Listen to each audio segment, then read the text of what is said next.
Black mist filters.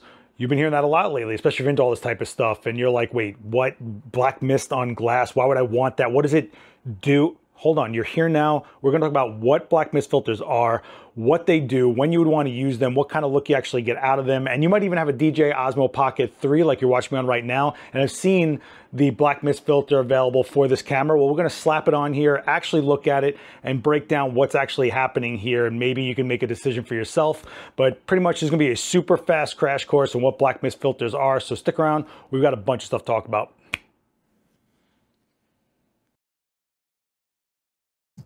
Hey, what's going on, everyone? My name is Seth Miranda. I'm a pro photographer here in New York, and I did a video of the DJI Pocket 2 versus DJI Osmo Pocket 3. I put them side by side, and I got a couple of comments asking me about, well, what about that Pro Mist filter they sell for it? And some people are like, well, what is a Pro Mist? I guess because this genre camera can hit an audience that might not have been around all the stuff that we all use as video and photo people. But black mist filters are really interesting because they kind of give you this look that you probably not even sure if you want it till you see it, if that makes any sense.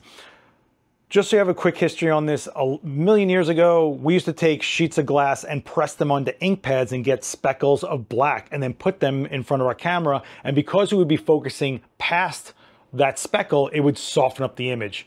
Now it's more, it's less chaotic and more refined when they put out actual Pro Mist filters, black mist. And that's where the black comes from in black mist, is that speckle that we use to make it. You're gonna hear the train and outside noise. Sorry, it's Brooklyn, and I'm doing this like really quickly after a long day, so I apologize if you hear any outside noise. So the filter we're gonna go with is the one that you can buy for the DJI, and you can hold it right inside the case for the Pocket 3 because it's magnetized. And it's a little pricey. It's like a $50 little piece of glass, and you can see right there where it says black mist, right? So what does this actually do? And I know you're just like, slap it on, let me see it. Well, the reason I'm set up like this is because one of the key things about a black mist filter is having light sources in the frame that are going towards the lens because it's going to change some things. What does a black mist filter do? Okay. You're gonna think of it as a diffusion. It's a diffusion haze type filter. What it does is it cuts down on contrast edge, which means it softens things up. So this is Leatherface mode. See Leatherface? It's gonna soften up the image so you don't see so much texture, which people feel is a little more organic looking as opposed to this clinical, hyper sharp video that we get that doesn't have a lot of soul to it. The other thing it's going to do is, hey, future Seth here in editing mode, and you're going to hear me say incorrectly the word plume a lot in this video regarding light sources. What I'm trying to say is the word bloom with a B. So save the hate comments. Sorry about that. It was a long day. I was actually staring at an old speed ring by a company named Plume from back in the day, so I made a mistake. Anyway, I'm trying to say the word bloom with a B. Bloom. Thanks, guys. Light sources like I'm talking about here are going to have a subtle plume around them depending on how intense they are inside the camera, right? So what you're going to see is like a halo going on. But this isn't the same for every light source out there. But you want to think of things like stadium lighting, stage lighting, headlights, flashlights, things like that. So I'm going to hold this in front of the lens before I snap it on, because once I snap it on, this thing's going to fight me to take it off. It actually stays on there pretty good, which is actually really nice to see. But it is magnetic, snaps right on, and this is kind of what you're looking at. If you notice the LEDs back here, if I take it away, you see how they just got cleaner here? I put it back on. See how there's like a plume to them? You look at my face. Less leather facey, huh? Put it back. Boom. Go back. And even if I did like a half and half, you can kind of get, look at that. That's a big difference, right? Look at the LEDs under the filter here as opposed to over there. Big difference, right? And so if I snap it on, this is with the mist filter on. Now the thing is that in certain situations, it's going to be very subtle, and you can get different intensities of black mist, which you're just going to have to mess around with a few of them, or even get like just quarters and stack them, or get eighths and stack them, because every eighth mixed together will make a quarter, then 2 quarters make a half, and all that kind of stuff. And half is a lot. So it's gonna cut down on that detail. It's gonna cut down on that hard, sharp edge contrast, and you might like this look. It definitely is leaned on for more of a vintage type feel, and you mix this with light tones, like, you know, something that's warmer or something like that, you might get something a little more vintagey feeling than not. Or they're really good for what I consider nighttime scenes, where the light's low and any light that pops in gives you contrasty light. See, contrasty situations, kind of what I keep in mind personally to throw a black mist filter on. Now, if I take a light source like a flashlight, you see how it just blows out? If I take this off and I put the flashlight up, you can see what the flashlight looks like, right? I put this back on, look how much it explodes. In fact, if I hold it this way and I put it half on and half off, you can pretty much see exactly what's going on there, right? Look how much it explodes, take it off, and it's clean again. Or rake it across the lens and you can see how much it just kind of makes a crazy mist explosion. Not so much, right? This is similar to throwing grease on your lens, right? Look at how sharp this looks.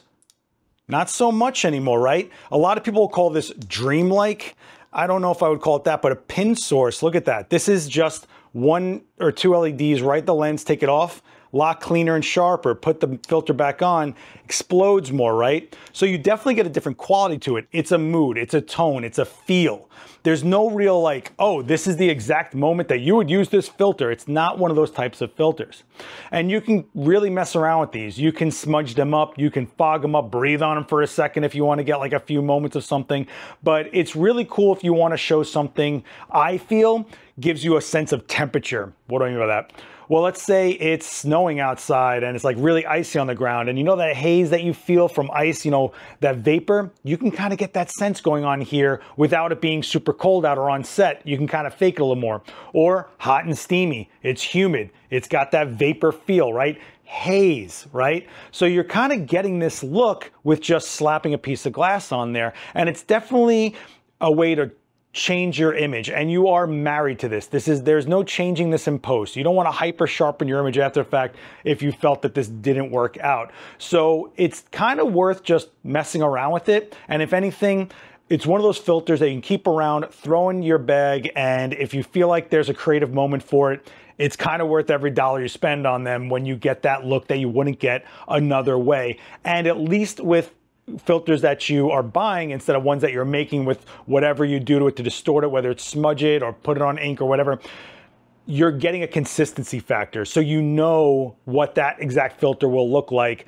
Or if you're running multiple cameras, you'll have a consistency factor with that as well. But I mean, you can really just, you know, you really want to make it a really oddball frame, you can do that. If I take this off one more time, and I put this across, not as drastic, right?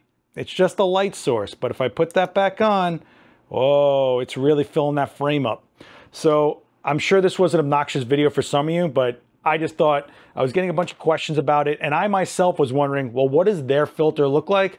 So I bit the bullet, bought it for you, and you are looking at some sample footage, I guess you would say, for that. If you're looking at black mist filters for, say, photography's sake, or, you know, on bigger cameras or something like that, this is what you're going to be getting, is that you can get mist filters that are only half mist and cleaner towards the edge. So maybe you want the haze to only be on the top of the frame where there will be stadium lights, but you want it super sharp on your subjects that are playing a baseball game lower to the frame on the ground, something like that. Or your intensity, or some actually sell warmer black mist filters, so you can always get that vintage golden hour kind of aged look to it if you want, and then you just slap it on and you've got yourself a different look. I mean, look at these LEDs back here, very, very diffused looking. And also, don't forget, sometimes people just like that look. I find it's good for shooting musicians and creative acts. They like that semi-vintage look, but what they also like is less detail on the face, because it takes away some imperfections as well, right? So there's things to be said for that. It's kind of interesting. You always want to go like more resolution, but then knock off the detail. And what are we doing? Well, it's got a game you kind of play and you jump around the line and you kind of figure out what works for you. And this is all just part of you discovering the look you want for the stuff you want to create and the work you want to put out there to the world. So I hope this was helpful to you. Let me know down below if it was. I just thought this was a really quick, easy one I could throw on my channel. And don't forget to hit subscribe. I'm trying to get to 100K and we're so close. And thank you guys so much. Don't forget to join the Discord where you can ask all the questions you want 24/7 with a great community. We're up to about 1,000 people in there, which is amazing. You can share work, troubleshoot for each other, whatever. It's always there for you. Join the Discord. Check out my work on Instagram. For some reason, that's gone like completely stagnant, but a lot of people ask me like, where can I see some of your work? Go to Instagram, Last X Witness on all the social, Last X Witness, and hopefully I will see you guys on this channel for some more stuff. Let me know down below if this was helpful. If you want to do anything else more like this, I'll be happy to, and I will see you on the next one. Later, everybody.